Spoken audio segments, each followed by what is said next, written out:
Vamos seguir repercutindo então esse assunto. A gente conversa agora com Patrícia Krause, economista-chefe da Latinoamérica da Cofaz. Bom dia, Patrícia. Obrigada por conversar com a gente por aqui. Bom dia, Mariel. Prazer. Prazer é nosso em te receber mais uma vez. Eu quero muito te ouvir sobre esse cenário. Olhando para o cenário de IPCA, de inflação, como é que você avalia? É um cenário que surpreende? De novo o IPCA subindo e nesse caso agora a gente tem um IPCA que vai acima dos 5%?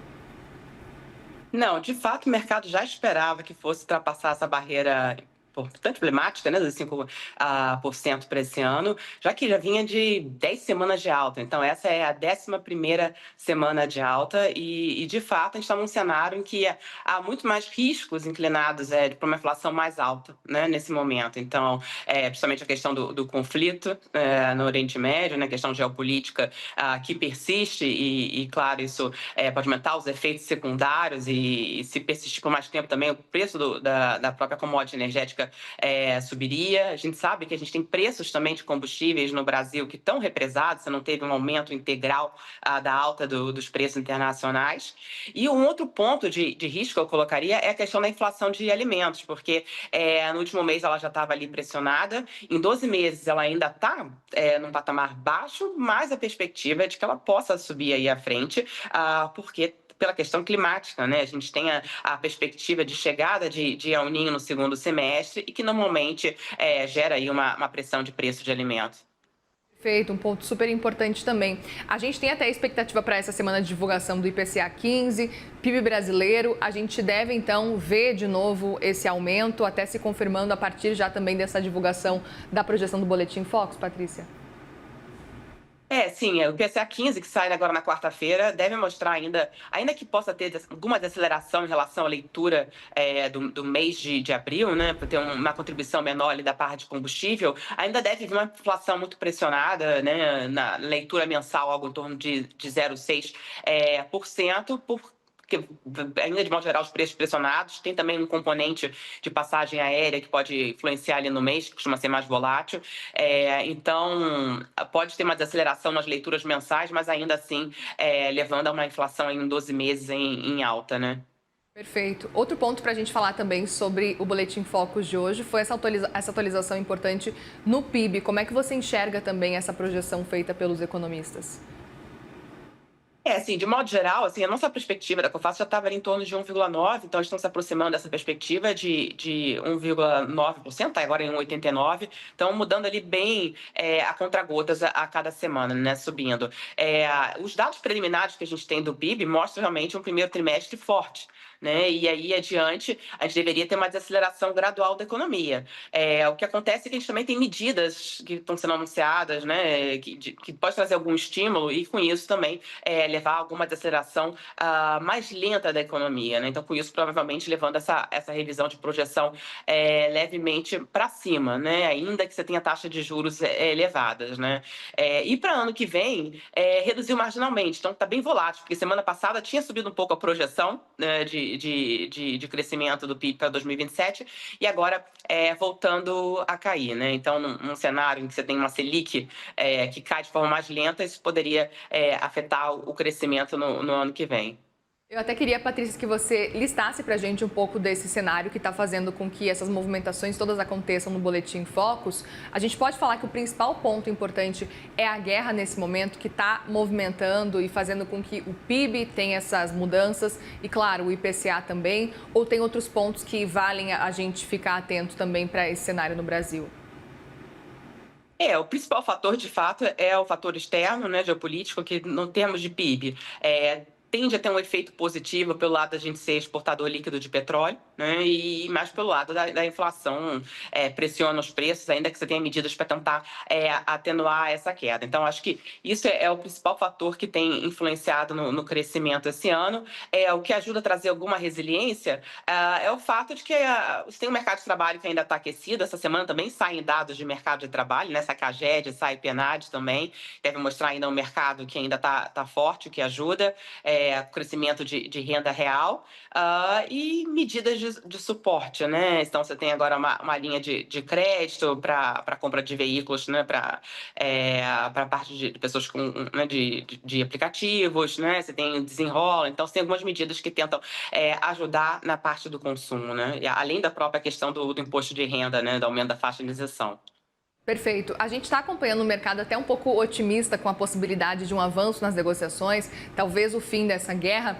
Se a guerra acabar, a gente sabe que tem um ponto que também gera bastante instabilidade, que é eleição, que aí já é para o segundo semestre. Como é que vocês estão enxergando também essa incerteza que pode existir nesse segundo período, esse segundo semestre, com a eleição se aproximando também? Se a guerra realmente acabar, se, enfim, a gente tiver um pouco mais de estabilidade nesse sentido, aí vem a eleição e aí o cenário é totalmente local, né? Como é que vocês estão enxergando também? Nesse momento, o principal foco realmente é o geopolítico.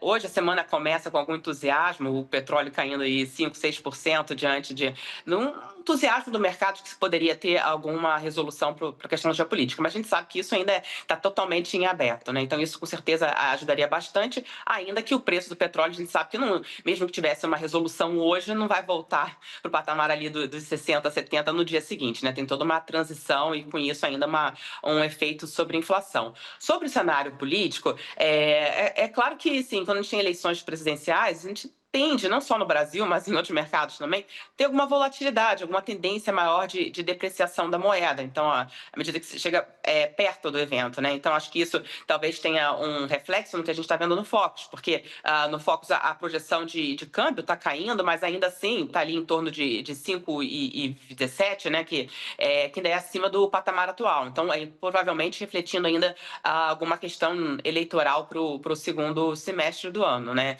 Acho que ajuda a atenuar esse efeito também é o fato de que, por hora, os possíveis candidatos não são nomes desconhecidos. Então, de certa forma, o mercado sabe o que esperar de cada um desses candidatos.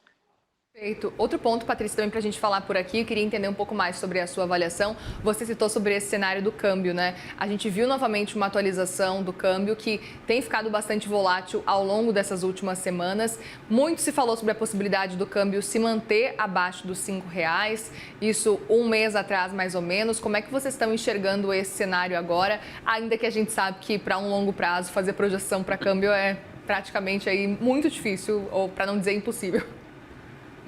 Não, o câmbio é sempre a variável mais complicada para fazer projeção.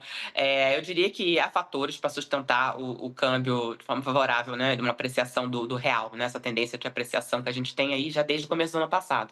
E não só pelo assim, enfraquecimento do dólar, que acho que é uma tendência, né, que não deve se reverter no curto prazo, mas também a gente tem termos de troca que estão favoráveis para a gente, né? Tem resultados positivos aí fortes na balança comercial. E na questão de juros, ainda que, né, o Banco Central ainda possa reduzir um pouco a taxa de juros, né? A perspectiva da próxima reunião reduzir mais 0,25 e chegar até esse 13,25 do Boletim Focus ainda é muito incerto se dará espaço ou não. Mas você tem uma taxa de juros real, tirando o efeito da inflação, ainda muito elevada, né? Então isso ajuda também ao chamado carry trade, né? O interesse por também o mercado brasileiro. Então, isso ajuda um pouco a manter esse câmbio, aí, diria que em torno dos 5.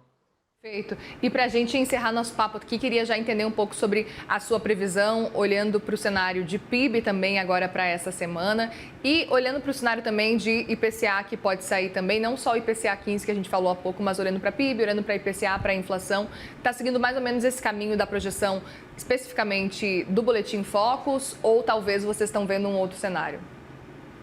Não, o cenário é bem parecido. De fato, vai sair o PIB agora na sexta-feira, deve sair algo em torno de 1%, né, de crescimento na comparação com o último trimestre do ano passado, e depois deve desacelerar ao longo do ano, refletindo as condições de crédito ainda restritivas. Em relação à inflação, a projeção também está ali nos 5%, então em linha com o mercado, por enquanto visto dessa forma. E em relação à Selic, bom, a princípio, princípio, a projeção de mercado em 13,25, mas diante, né, dessa incerteza aí, que as projeções, né, que os riscos ainda estão inclinados para cima, é difícil dizer se de fato o Banco Central vai conseguir chegar até os 13,25, né? Se a gente não tem uma resolução do conflito, provavelmente vai reunião por reunião e podendo chegar a algo mais próximo de uns 14% do que os 13,25. Perfeito. Patrícia Krause, economista-chefe da Latin América da Cofaz. Obrigada mais uma vez, viu, pela conversa aqui e volte mais vezes. Obrigada. Bom dia e boa semana. Para você também. Obrigada.